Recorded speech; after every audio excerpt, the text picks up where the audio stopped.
मास कम हो गया है, 0.88 अपॉन 44 मोल्स CO2 के उड़ गए, क्योंकि this is nothing but mass of CO2 lost. ये तो सॉलिड है, तो वहीं पड़े रहेंगे। उड़ी बाबा किसका होगा?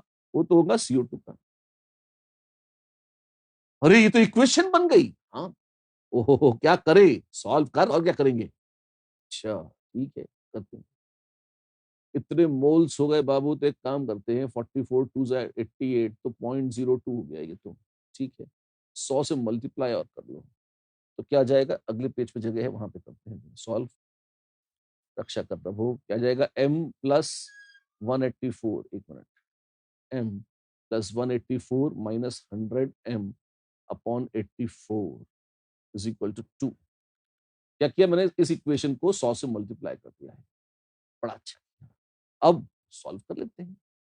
84m minus 100m plus 184 is 2 into 84 which is 168।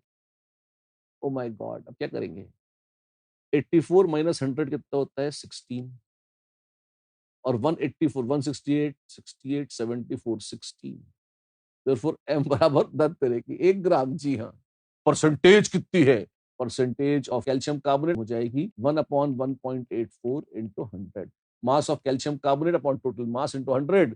छी ये कितना है, 1.84। अगर 2 होता, अगर ये 2 होता तो 50% हो जाता। हाँ जी, ये लेकिन डिनोमिनेटर 2 से थोड़ा सा कम है, तो परसेंटेज ऑफ कैल्शियम कार्बोनेट 50% से थोड़ी सी ज्यादा होगी। ऑप्शंस क्या हैं, 50% से थोड़ी सी ज्यादा। A is the answer, yes A is the answer. ऐसे, अच्छा, आपने तो कहा था, क्या कहा था, एक से ज्यादा तरीके हो सकते हैं इसको सॉल्व करने के। बिल्कुल हो सकते, तो क्या करेंगे। वेल, सबसे एक कन्वेंशनल तरीका तो ये है इसको करने का। हाँ जी, एक और से ट्राई कर देता हूँ, आपको मजा आएगा देखकर। बड़ा एक्सोटिक सॉल्यूशन है, देखिए उसका कहीं और मिलेगा नहीं आपको ऐसा। कोशिश करें और देखिए, बड़ा खूबसूरत मेथड है।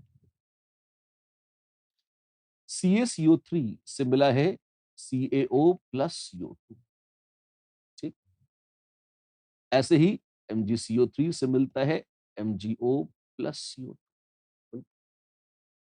100 ग्राम, अगर पूरा 100 ग्राम्स होता CaCO3, अगर पूरा 100 ग्राम्स होता CaCO3, तो इसमें लॉस हो जाता 44 ग्राम्स। अगर पूरा 84 ग्राम्स होता MgCO3, तो इसमें लॉस हो जाता 44 ग्राम्स। आप देखें, अगर दो एक्सट्रीम क्या है कि सिर्फ कैल्शियम कार्बोनेट होता तो ये सीन होता, सिर्फ मैग्नीशियम कार्बोनेट है तो ये सीन है। और वो दे के रखा है कि अगर 1.84 ग्राम्स मिक्सचर है, तो उसमें लॉस जो है वो होता है 0.88 ग्राम्स का। 1.84 ग्राम्स मिक्सचर में लॉस होता है 0.88 ग्राम्स का। ठीक है, तो क्या हम उसको डिफरेंस के रेशियो से निकाल सकते हैं? क्या मतलब है तुम्हारा, डिफरेंस का रेशियो से निकाल सकते हैं? वेल, इसको ऐसे करके देखिए कि भाई,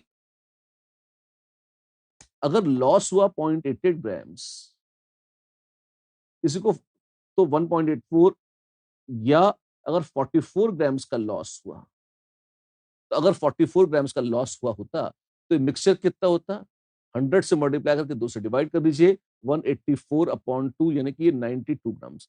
अगर 92 ग्राम्स मिक्सचर रहा होता, तो इससे 44 ग्राम्स का लॉस हो गया होता।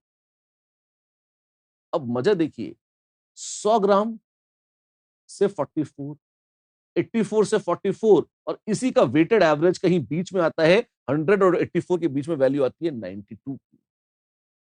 तो ये 92 क्या है, 92 और कुछ नहीं, ये एवरेज मोलर मास है उस मिक्सचर का, CaCO3 और MgCO3 का। क्या क्या क्या, जी हाँ, एम एवरेज जो है ये है 92, और M average is M1x1 plus M2x2। तो 100 into x1 plus 84 into 1 minus x1, तो देखिए ये कितना हो जाएगा, 92 is equal to 84 plus 16x1, therefore x1 will be 8/16। ऐसा आ जाएगा। ठीक तो किया हमने? हाँ, ठीक ही लग रहा है। तो 92 गणित ठीक लगाइए। 92, हाँ सही है। 92 और 84, 84 और 8 16 कितना आ गया? 0.5। ओह, मोल फ्रैक्शन 0.5 आ गया। जी हाँ, तो जितने मोल्स हैं उसमें मोल फ्रैक्शन 0.5 है। तो मोल्स ऑफ CaCO3 कितना आ गया? आप देख लीजिए कितने आपके पास कितना रहे मोल्स ऑफ CaCO3 जो है उसके जितने टोटल मोल्स है। टोटल मोल्स कितने हैं? That is nothing but N total. अगर आप लगाएंगे तो that is total mass by M average. Total mass है 1.84 बाय एम एवरेज आ गया 92 विच इज 0.02 मोल्स यहां से निकले हुए थे। तो 0.02 का 0.5 यानी 0.01 मोल्स हैं किसके? CaCO3 के। इतने मोल्स हैं कैल्शियम कार्बोनेट के, यानी कि 1 ग्राम है कैल्शियम कार्बोनेट का, तो परसेंटेज ऑफ कैल्शियम कार्बोनेट आ जाएगी कितनी? 1/1.84 इंटू 100। फिर से वही चीज आ गई जो हमको यहाँ पे निकाली थी, ऐसे। ये एक अलग सा रूट है, बड़ा कॉम्प्लिकेटेड रूट है।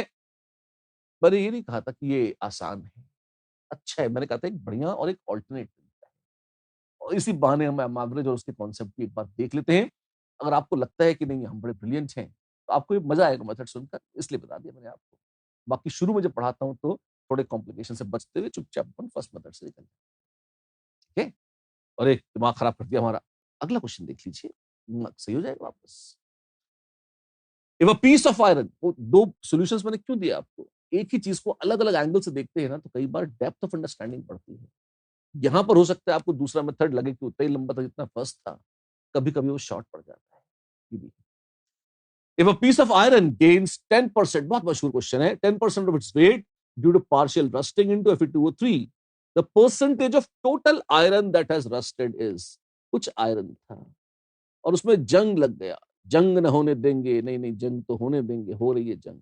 Fe2O3 2 times, 3 times, 4 times. ये क्या है? बैलेंस्ड इक्वेशन है बाबू। और कुछ वजन था, मान लो वजन था W ग्राम्स, यानी कि W/56 मोल्स थे। हाँ जी। और उसमें से कुछ X मोल्स चले गए, तो यहां पे कितने बनेंगे? X/2 मोल्स बनेंगे।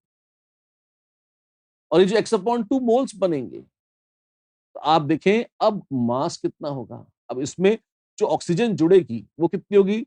4 रुपए में आती है 3 टॉफियां, तो X रुपयों में आएंगी कितनी? इसमें आएंगी X × 3/4 मोल्स। इतने O2 जुड़ेगी, इतनी O2 रिएक्ट कर गई तो इतनी O2 जुड़ेगी, तो mass of oxygen reacted is mass of oxygen attached is equal to gain in mass which is 10% है, 0.1 W है। ऑक्सीजन कितनी थी? X × 3/4 मोल्स थे, और ये O2 है इंटू 32 इतने ग्राम्स है। ये है गेन इन मास, और ये है 0.1 W के बराबर, ऐसा बताया जा रहा है। 8 4 8 32, तो आ जाएगा 8 is 24, X is 0.1 W, therefore W is 240 X। एक इक्वेशन आ गई। ठीक, और कुछ बताया है? परसेंटेज रस्टेड इज, तो परसेंटेज रस्टेड जितना हो गया रस्ट, कितना हो गया रस्ट? X मोल्स रस्ट हो गए, X मोल्स रस्ट हो गए। और वो X मोल्स यानी कि दिस इंटू 56 ग्राम्स, 56 ग्राम इतना आयरन हो गया रस्ट, डिवाइडेड बाय शुरुआत में था कितना? W grams into 100। तो 56x, x कितना है? या X/W है 240x इंटू 100। ओ वाह, ये तो सॉल्व हो गया। जी हाँ, ये सॉल्व हो गया। कितना आ जाएगा? 12 8 7 56 और 8 30, 0 0 काटो, ये आ जाएगा 70/3। 70/3 कितना होता है रे? 3 2 6 7 8 7 23.3%। आंसर सी 23.33% हो गया है रेस्ट। ऐसा हुआ। डन, बेहतरीन क्वेश्चन। मिक्सचर एनालिसिस का एक और क्वेश्चन देखते हैं, आइए। A sample of a mixture of CaCl2 and NaCl आपके पास है CaCl2 और है NaCl और सम्मिलित वजन है 4.44 grams. Was precipitate, CaCO3 precipitate किया और उसको हीट किया तो CaO बनाया और वो बना 1.12 ग्राम्स। अगर ये है 1.12 ग्राम्स, इतने मोल से 1.12 अपॉन 56, इतने मोल 56 क्या है? Molar mass of calcium oxide which is 0.02 moles of calcium oxide, which तो 0.02 मोल्स रहे होंगे कैल्शियम आयंस के, तो 0.02 मोल्स ही रहे होंगे कैल्शियम क्लोराइड के। अच्छा, तो कॉम्पोजिशन ऑफ मिक्सचर क्या है? इतने मोल्स हैं कैल्शियम क्लोराइड के और वजन कितना होगा? कैल्शियम है 40, क्लोरीन है 71, 111, तो मास ऑफ CaCl2 बराबर 111 इंटू 0.02 ग्राम्स और टोटल मास कितना है? 4.44 इंटू 100, जय हो 111 बाय 4, 0.04 आ गया 50%। जी हाँ, 50% उसमें कैल्शियम क्लोराइड है, तो 40-60 गलत हो गया। मास ऑफ CaCl2 कितना है रे? ये आ जाएगा, सिर्फ मास निकालना है तो देखो ये है 2.22 ग्राम्स। यस, 2.22 grams, 50% आधा है, ठीक, सही। C is the answer. Yes, C is the answer. And we jump to the next question. It says I2O5 plus 5CO derive I2 or CO2. ठीक है, 80 ग्राम of I2O5 भारी भरकम है, reacts with 28 gram of carbon monoxide. Determine the mass of iodine that would be produced. This looks like a limiting reagent problem. हैं? हाँ, आओ देखते हैं। पहले तो I2O5 का वजन निकालते हैं। 127 2 254 और 12 5 80, भारी भरकम धम धमाधम कितना है? 334। सही किया हमने, 8 5 13 यहाँ, राइट। तो I2O5 यहाँ लिख लेता हूं मैं। I2O5 मोलर मास है 334 प्लस 5CO मोलर मास है 28, डिराइव 5CO2 और I2। वजन भी दे रखे हैं इनके बदमाशों के, 80 ग्राम है इसके और इसके 28 ग्राम। अच्छी बात है। मोल्स कितने हैं निकाल सकते हो? निकाल लेंगे, कितने डिवाइड करो, ये आ जाएंगे moles. 334, this is 0.8 upon 0.8 minute 0.08 upon 0.334 और 1 upon 0.333 is 3. So this is 0.08 into 3 which is 0.24. इतने मोल्स हैं इसके और इसका तो चुपचाप इज्जत से 1 मोल आ जाए। 0.24 मोल्स I2O5 के, 1 मोल है कार्बन मोनोऑक्साइड का, एक I2O5 मांगता है 5 CO, तो 0.24 मांगेंगे, 0.24 इंटू 5 यानी 1.2 मोल्स मांगता है CO को। कहती CO है नहीं है, कम है, तो CO हो गई